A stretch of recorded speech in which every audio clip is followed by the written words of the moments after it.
आज की हमारी क्लास है प्रतिरोधकों का श्रेणी व समानांतर संयोजन करने का अभ्यास। क्यों? क्योंकि कई बार हमें आवश्यकता पड़ती है प्रतिरोधक, जैसे हमें 5 ओम का चाहिए और हमारे पास उपलब्ध है 2 ओम, 3 ओम, 5 ओम नहीं होते, तो उस अवस्था में हम क्या करते हैं, 2 व 3 ओम के प्रतिरोधक को श्रेणी क्रम के अंदर जोड़ करके हम 5 ओम के प्रतिरोधक का निर्माण करते हैं। और जब हमारे को जैसे कि 1 ओम के प्रतिरोधक की आवश्यकता होती है, तो उस अवस्था के अंदर हम क्या करेंगे, उन्हीं दोनों प्रतिरोधकों को हम क्या करेंगे, समानांतर क्रम में संयोजित कर देंगे। तो वो क्या हो जाएगा, 2 ओम से कम यानी लगभग 1 ओम का प्रतिरोधक का निर्माण हो जाएगा। तो देखो परिचय, प्रतिरोधक अलग अलग मान के होते हैं जिन्हें हम आवश्यकता अनुसार श्रेणी व समानांतर क्रम में जोड़ते हैं। आवश्यक उपकरण व सामग्री, तो आवश्यक उपकरण व सामग्री कैसे है, इसके अंदर अलग अलग मान के प्रतिरोधक, तार, ब्रेडबोर्ड और ओम मीटर, तो अलग अलग मान के प्रतिरोधक होते हैं। उन्हें संयोजित करने के लिए हम क्या करेंगे, तारों का संयोजन करेंगे और तारों को सप्लाई किसमें देंगे, ब्रेडबोर्ड के अंदर देंगे। और अगर हमें उनका प्रतिरोधक मान ज्ञात करना है तो उस अवस्था में हम ओम मीटर का प्रयोग करेंगे। अब देखो हमारा पहला पॉइंट आता है कार्य विधि के अंदर श्रेणी संयोजन। तो श्रेणी संयोजन के अंदर हम क्या करते हैं, R1, R2, R3 तीन प्रतिरोधक लेते हैं। तो 10 ओम, 20 ओम व 40 ओम के हैं, लेकिन हमें आवश्यकता है 70 ओम के प्रतिरोधक की। तो उस अवस्था में हम 10, 20, 30 ओम को श्रेणी क्रम में जोड़ देंगे और श्रेणी क्रम में जोड़ने के दौरान हमारा इसके अंदर R3 का मान है कि कुल प्रतिरोधक का मान क्या हो जाएगा, R1 plus R2 plus R3 बराबर क्या हो जाएगा, 10 प्लस 20 प्लस 40 बराबर 70 ओम। इस प्रकार से हमने 70 ओम के प्रतिरोधक का निर्माण कर लिया। अब देखो इसके अंदर हम संयोजन कैसे करते हैं, इसके अंदर हम संयोजन करते हैं पहले प्रतिरोधक के पहले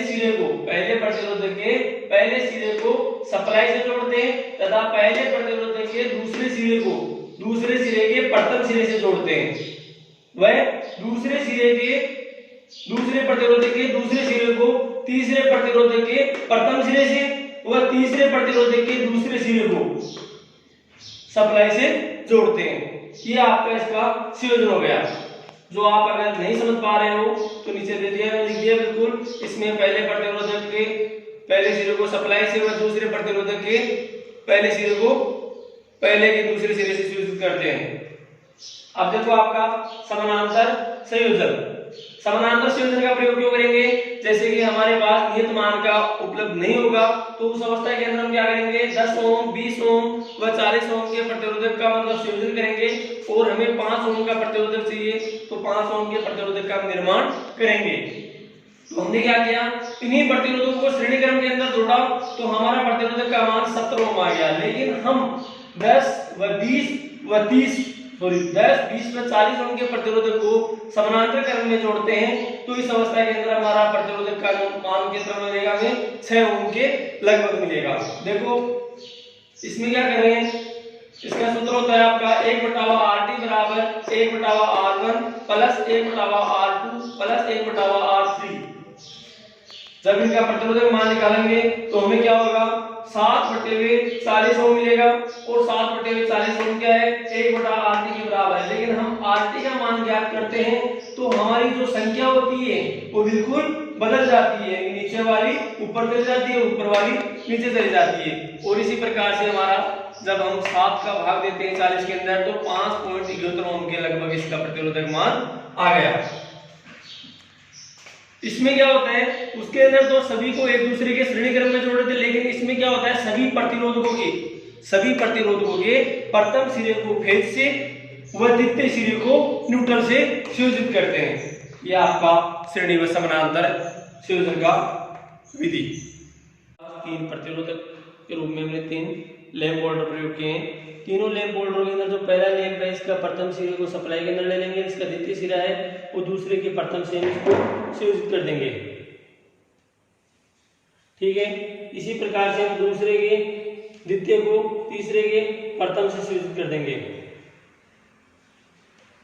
और अब हम क्या करेंगे, तीसरे के जो अंतिम सिरा है और वो प्रथम का जो प्रथम सिरा है, इन दोनों को हम क्या करेंगे, सप्लाई के अंदर लगाएंगे।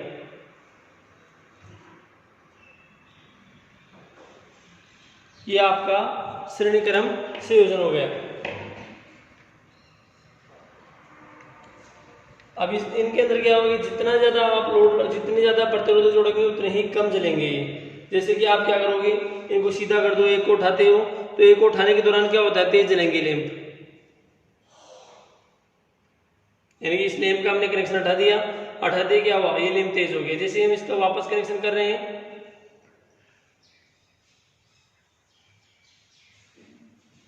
ये था आपका श्रेणी संयोजन। अब इन्हीं तीनों लैंपों को हम क्या करेंगे, समानांतर क्रम में संयोजन करने का अभ्यास करेंगे। अब इसमें क्या करेंगे, ये प्रथम सिरा है, ये द्वितीय सिरा है, प्रथम द्वितीय प्रथम व द्वितीय। अब इसमें क्या करेंगे, तीनों फेजों को हम क्या करेंगे, एक जगह सप्लाई कर देंगे इनके।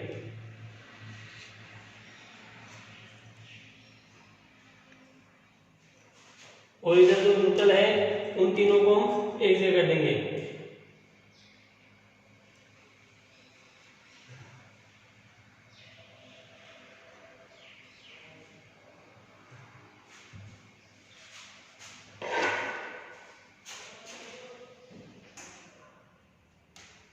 और अब हम क्या करेंगे, इन तो फेज तार है, इनसे एक तार सप्लाई का जोड़ देंगे, इन तीनों से फेज तार एक सप्लाई का हम जोड़ देंगे और सप्लाई में लगा दें। तो इस अवस्था में क्या होते हैं, सभी लैंप बिल्कुल समान अपनी क्षमता के अनुसार जलते हैं।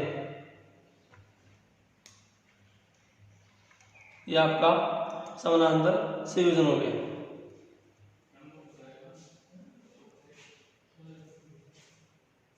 अब इस अवस्था के अंदर क्या बेनिफिट होता है, इस अवस्था में ये बेनिफिट होता है, अगर कोई एक लैंप हटता है, एक लैंप हटता है तो सिर्फ वही बंद होगा और बाकी दो लैंप आपके जलते रहेंगे। जैसे कि हमने सप्लाई इसकी बीच वाले की सप्लाई हटा दी था, बीच वाला ही आपका ऑफ हुआ है, अगर इसको लगाते हैं वापस जल गया। अर्थात समानांतर में एक ये बेनिफिट भी होता है कि इसमें जो युक्ति, जिस युक्ति का तार हटता है वही ऑफ होती है, बाकी युक्ति आपकी सुचारू रूप से काम करती रहती है। लेकिन श्रेणी क्रम में क्या था, श्रेणी क्रम में अब देखो इसमें क्या है, कोई एक युक्ति अगर ऑफ होती है, यानी कि कोई एक युक्ति आपकी फ्यूज हो जाती है, तो ऐसी अवस्था में आपकी बाकी युक्तियां भी ऑफ हो जाती है। अर्थात इनका जो संपर्क होता है वो टूट जाता है और ये आपका सप्लाई ऑफ हो जाती है। जैसे ही वापस हम इसकी जगह दूसरी युक्ति लगाएंगे तो ये युक्ति आपकी काम करने लगेगी।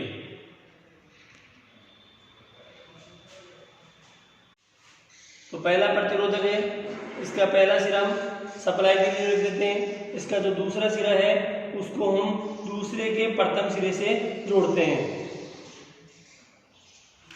और जो दूसरा प्रतिरोधक था उसके दूसरे सिरे को तीसरे प्रतिरोधक के प्रथम सिरे से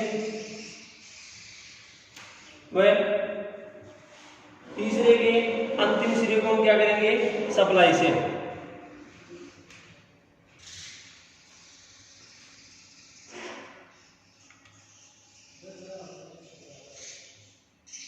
यह आपका श्रेणी संयोजन हो गया। अब देखो ये सुचारू रूप से काम कर रहा है। जैसे लगाएंगे तो ये स्पार्किंग आपको दिखाई देगी इसके अंदर, क्योंकि इसके अंदर कोई हमने लैंप तो प्रयोग नहीं किया जिससे वो जलता हुआ हमें प्रतीत होगा। अब इन्हीं को हम समानांतर क्रम में संयोजन करते हैं। तो संयोजन करने के दौरान क्या होता है, इनका जो प्रतिरोध मान होता है वो सामान्य प्रतिरोध की न्यूनतम प्रतिरोध के मान से भी कम हो जाएगा।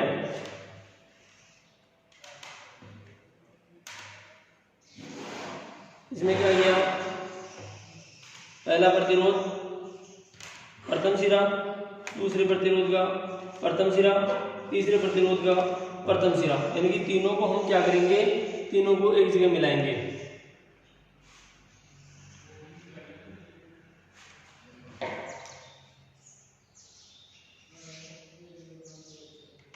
ठीक है, इसी प्रकार से तीनों के जो द्वितीय सिरे होते हैं उनको हम क्या करेंगे, एक जगह मिलाएंगे।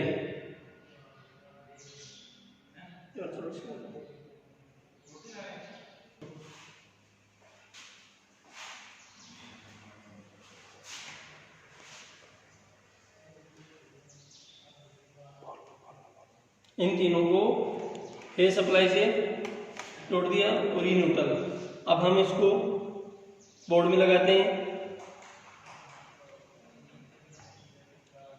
ये आपके समानांतर क्रम में जुड़ गए, अर्थात इसमें ऐसी प्रतिरोधक है ये विद्युत धारा के मान को, मतलब इसी के अंदर एक मतलब प्रतिरोध है जो खा जाते हैं, जिससे आप कोई प्रकाश ऐसा दिखाई नहीं दे रहा है।